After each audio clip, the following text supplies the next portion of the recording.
Hello and welcome to our fifth episode of For the Communities Grand Cycle It Under 8 Minutes. I'm your host Chinmay Kumar from Asia Pacific Regional Learning Hub. Today we are diving into the word that is very much into the heart of Grand Cycle 8. It's integration.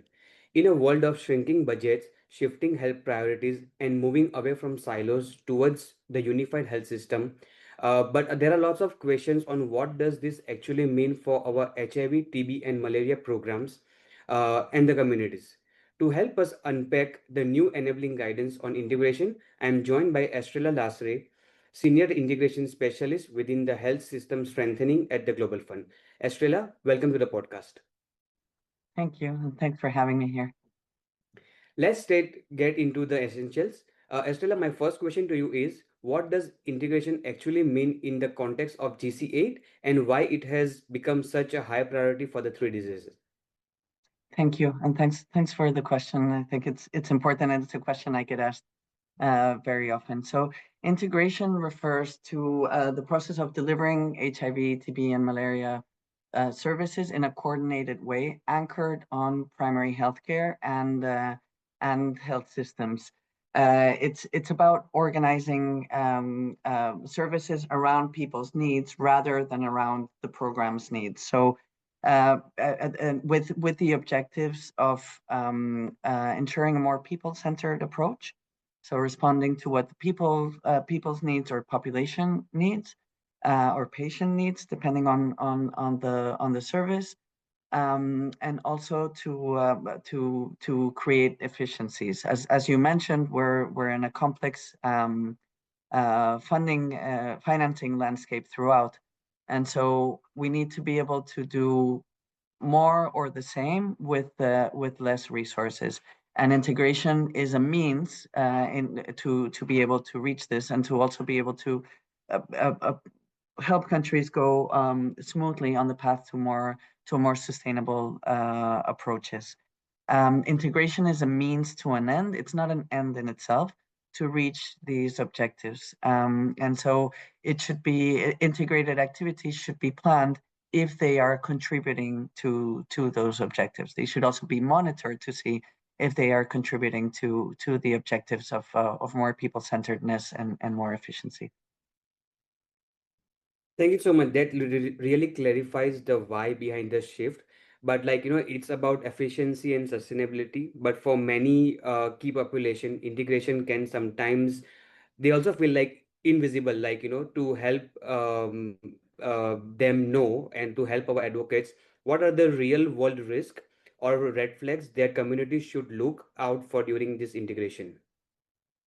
So community engagement is one of the main principles of integration. And we are very aware that integration does not come without any risks. And so it is important to recognize those risks up front to be able to have to implement mitigation strategies for those risks. So for the communities and key and vulnerable populations, one of the mitigation strategies is to ensure that communities and key populations are involved in the design, in the implementation, and in the monitoring of integrated activities, so that they can alert when integration is limiting access and when integration is not contributing to more people centeredness.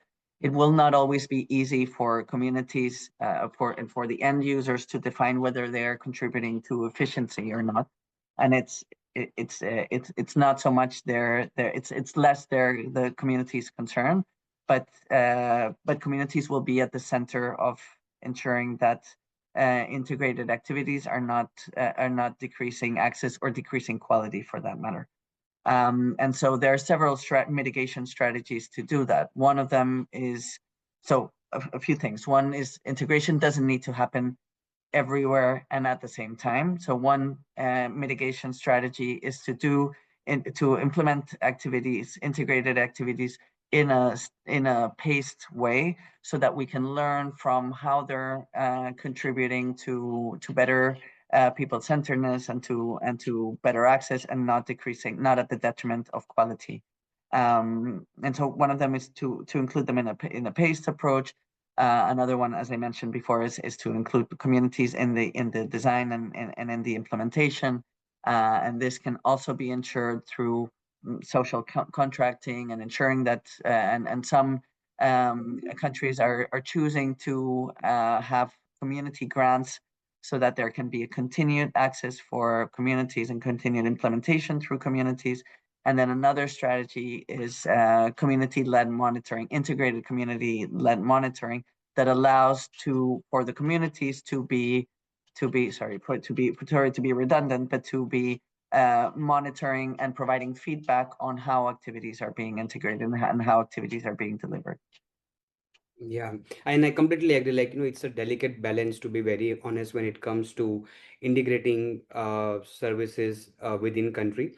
But since our listeners are the ones who will be in those CCM rooms and, like, discussing with grant writing teams, what are the three top key messages or non-negotiables that communities should bring into the dialogue of integration?